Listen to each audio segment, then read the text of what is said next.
Well, I want to welcome everybody to the CD Financial Podcast, where health meets wealth. My name is Marcus Castillo. I am your host.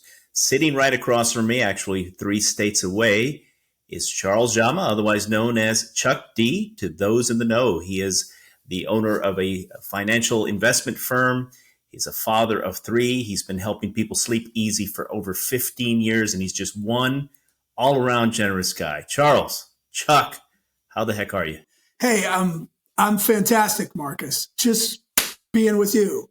Hey, Mark, let me just tell y'all a little bit something about him. He is quite a talent.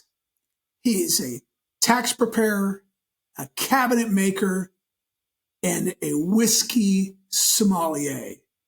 So he can prepare your taxes, build your kitchen cabinets, and he can slide some whiskey glasses right inside of them. And this guy can cook. Let me tell you, he can cook. He's in the know.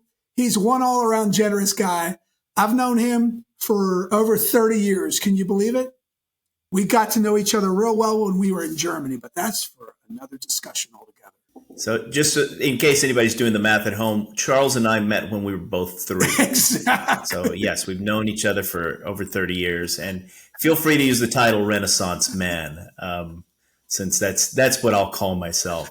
Yeah, why not? Whether it applies Why or not? So, Mark, what are we going to talk about today? Chuck, thank you for asking. I thought we would be nice to go through, since this is our first episode, I thought it would be nice to go through and lay a foundation for what we plan to do here with this podcast.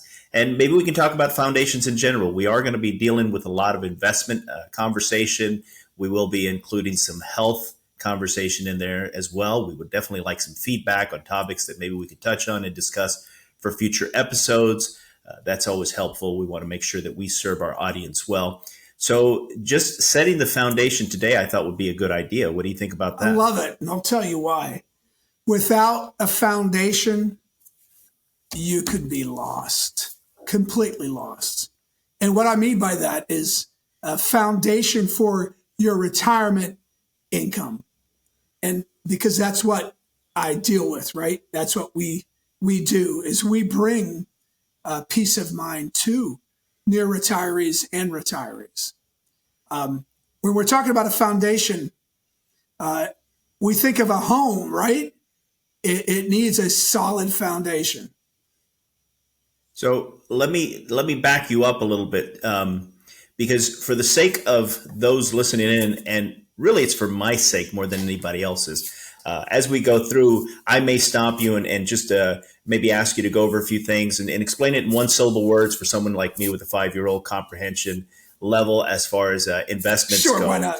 When we discuss a foundation, if you're starting with just Joe Schmo like myself, what would you consider the first step to setting a foundation? Well, I'm going to tell you, it's got to be, well, look, Mark, any foundation that we lay down, if it's not started on something rock solid, locked in, concrete with rebar steel, and that thing shifts, it's no good.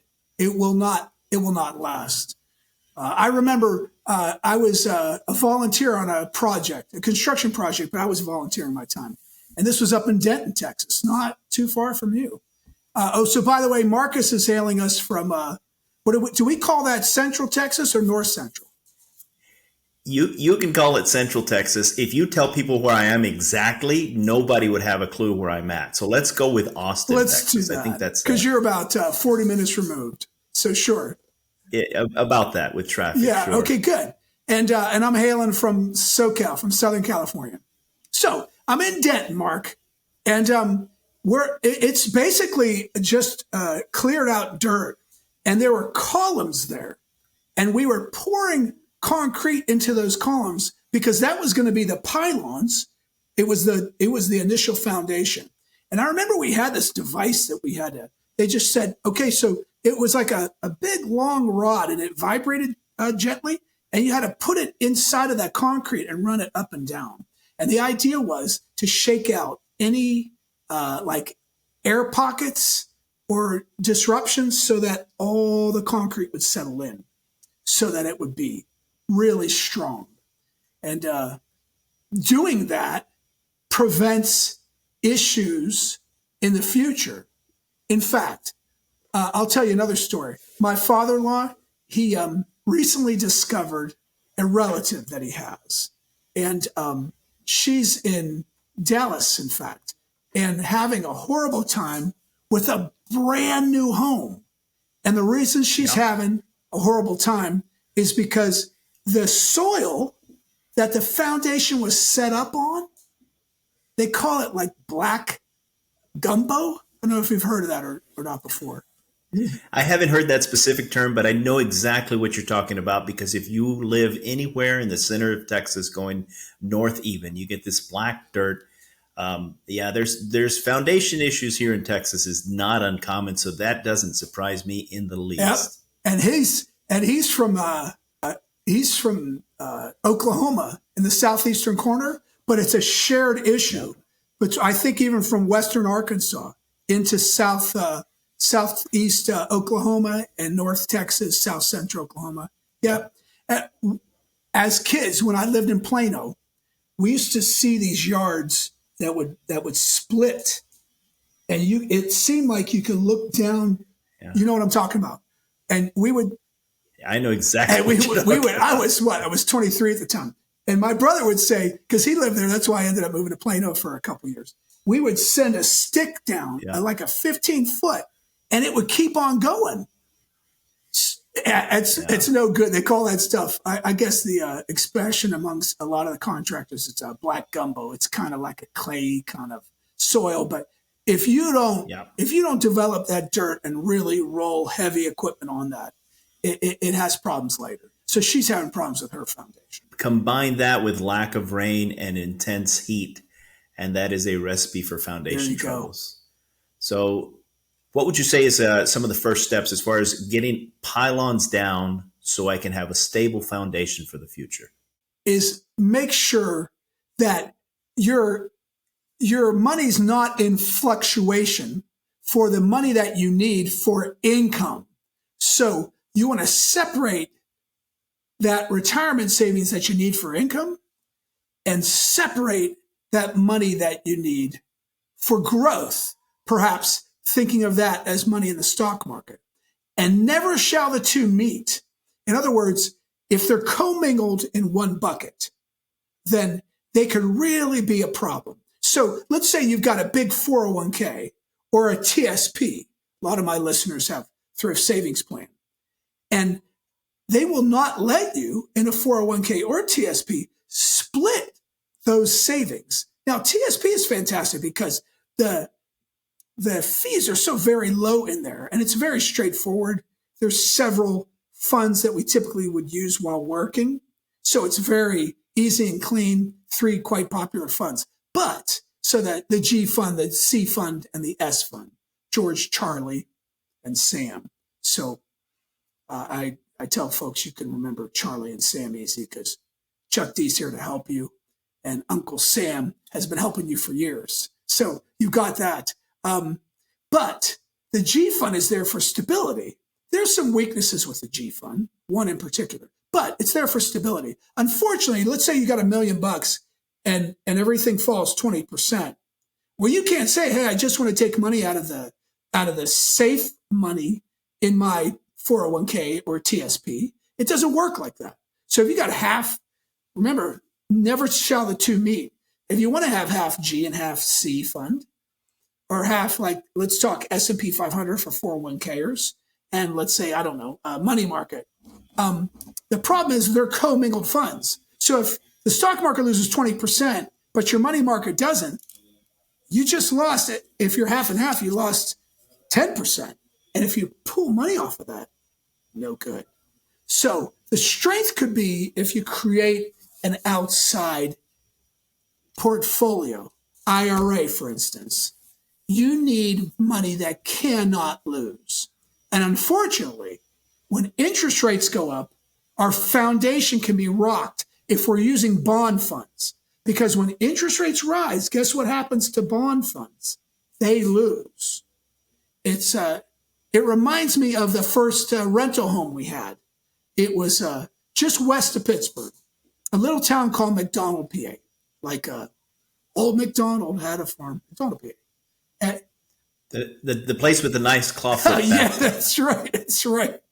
Angie got me for my wife got me for our well, it wasn't our anniversary. It was kind of like a wedding gift.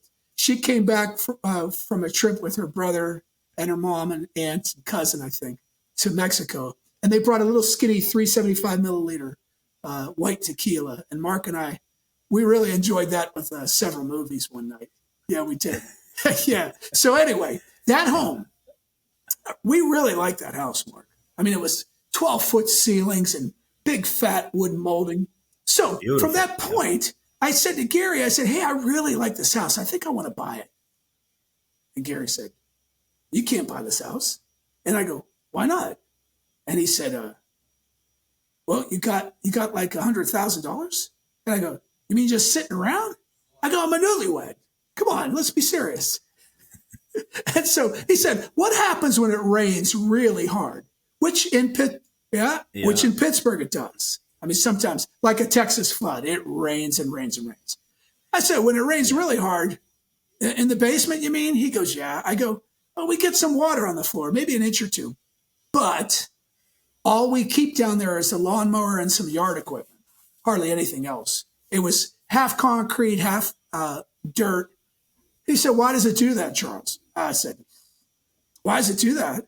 It's because you can see the cracks in the foundation. I mean, it's pretty big, right? Isn't that where the water's coming from, Gary? He says, yeah, that's right, Chuck. That's where the water's coming from. He says, if that foundation keeps moving, those walls in the house will start to really show stress. Yeah. They'll start to crumble, and you'll walk away from that mortgage. He says, and the bank will be left holding a worthless home. We just remodeled our house, Mark, as you know. I mean, well, 5 years ago. But man, oh man, it's gorgeous. But I got to tell you, Mark, nobody's ever walked into the house and said, my God, Chuck, what a beautiful foundation you've got. Nobody does that, right? They look at the stairwell with it. How is it that this much time has passed and I've never told you what a beautiful foundation you have, Charles? Shame on me. No, Go exactly. ahead. But if your foundation's not set up right in your retirement plan, boy, oh boy, are you going to know it? Because your whole balance will come down and you're pulling money off of that. It's like putting your hands on the shoulders of somebody who's already drowning. That poor soul can't ever come up to the surface again. And you don't want to drown your own retirement plan, do you, Mark? Well, I don't think so. I mean, wouldn't be a smart financial strategy to be drowning, right? So the issue and the big weakness with a 401k or TSP, because TSP really is a 401k, 401a, I've been told before, but it follows the same rules, is that money cannot be separated. Remember, Mark, what I said, never may the two meet. So what you want to do typically is establish foundational income. Now, if you want to get away from interest rate risk, which we've seen a lot of, and it's always around, where funds could lose money, then you're going to want to use alternative investments. Now, typically for the sake of this show, we don't talk specific investments, but I can tell you that there's things like preferred stock that may not fluctuate too much, or there are indexed annuities that can give you guarantees. But anytime you hear that word, that's only backed by the purchasing, paying ability or underlying investments of the insurer. So I usually stay away from talking about specific investments, but something that cannot lose, but that will allow you liquidity so that you can pull out liquidity. That's what we're looking for. Something that cannot be disrupted. Because remember, your foundation of your financial house, it's got to be rock solid. It cannot waver. It cannot move. Because if it starts to move, you're you're in a world of hurt. It reminds me of this winter, we had all those heavy rains in Southern California, and there's a home that's washing off in San Clemente, off into the train tracks below or down into the ocean. Yeah, you know, It's a new take on a mobile yeah, home, exactly. And these are multi-million-dollar homes that are just having a hard time with their foundations. So yeah, that's the thing you want to set. Once you put that foundation together, Mark, then you can start to stack up the walls with stock investments, maybe perhaps even the roof with individual stocks. And you can have a nice, easy, peaceful retirement, knowing that you've got your income set, firm, and it's not Right. going to move on you. Mark, when you're working, does your paycheck fluctuate every 2 weeks depending on the performance of your 401k or your TSP? That's a good question. I don't think it would. No, But maybe I'm wrong. Of course it wouldn't. Yeah, your paycheck doesn't go up and down because your TSP or your 401k performed better. Heavens no. No, Thank exactly. goodness. Thank goodness you clarified that. So now I know my employers are scamming me if it does. So okay, good. why Noted. would you want your paycheck in retirement that you're counting on every month to fluctuate according to the performance of your investments? No, we don't. Fluctuations are not No, good. we don't need that to happen. So just like you expect to have a determined amount of money, you expect the same thing in retirement. And that's what you're going to get. You're going to get the same thing. As every minute passes, I'm a bigger believer in Chuck D. Very good. So having established then a nice foundation, not only for our podcast, but a nice foundation as far as what we will be discussing in terms of investments, we are still talking about CD Financial being the place where health meets wealth. Where health meets right? wealth. And we started out by discussing that this podcast is going to be where health meets wealth, and we're laying out a foundation. So let's lay out a foundation for the health portion of this. Do you have something health-wise as far as a foundation goes that you'd like to lay out for us? Yeah, I was thinking about this, Mark. And what I want to talk about is air. The air you breathe. And I mean it. It might sound crazy, but I'm going to tell you a story when Angie and I, when we were newlyweds, and we were going to learn Italian. So we decided to move to Italy for a couple months. Now, it might sound exotic, but during the winter, dead winter, January and February in Italy, in southern Italy, it was pretty brisk. And our host was Pasquale. But in Naples and in Ischia, a little island across from the bay, this little island called Ischia, they speak Napolitano. And so they call him Pashka. So Pasquale is Pashka. Pashka would open the windows and the doors every day. I'm talking 49, 52 degrees.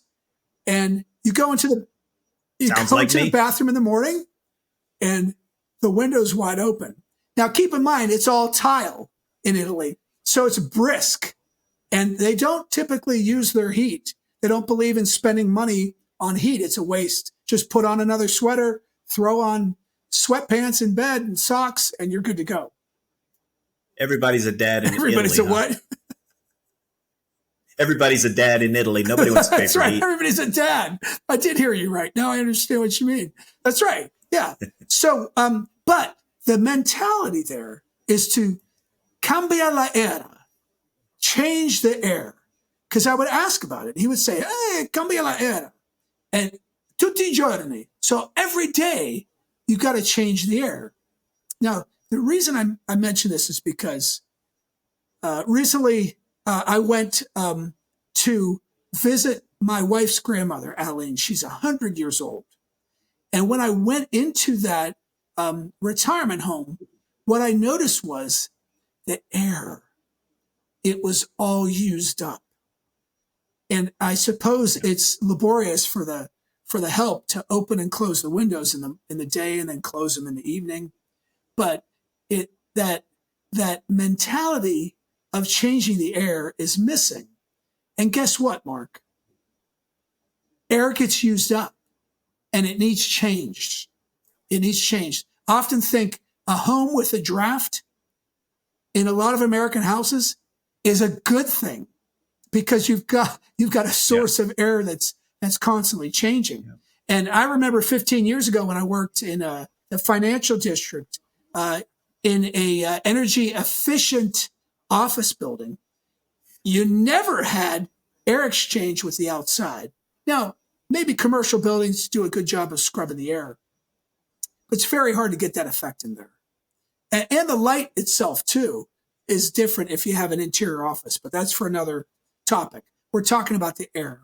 So when I moved down to South Orange County, and I'm in this beautiful office in San Juan Capistrano, right off the 5, we say the 5, but Interstate 5, I have a cross breeze. I have a door in one corner of the office and a door in the other corner of the office. And when I open that door, guess what happens? I get the ocean breeze from that angle. And when I open that door, it creates a cross breeze. And I get to change the air out all the time. At home, even when it's brisk, I change the air. I remember I came back from Italy back on my first trip. Was that my first trip to Europe? No, it was my second trip to Europe. But I just went for 2 weeks to Italy. And I remember when I came home, I moved right after that from Brooklyn back to my parents' home in Pittsburgh. I'm 27 now. And I remember my window was open and my mom would come in and she would close the window. And I go, come on, Mom. Your people are from Lebanon. Your old world. What are you doing? Well, I got the heater on, honey. I go, yeah, that's my bedroom, though. I want to change out the air.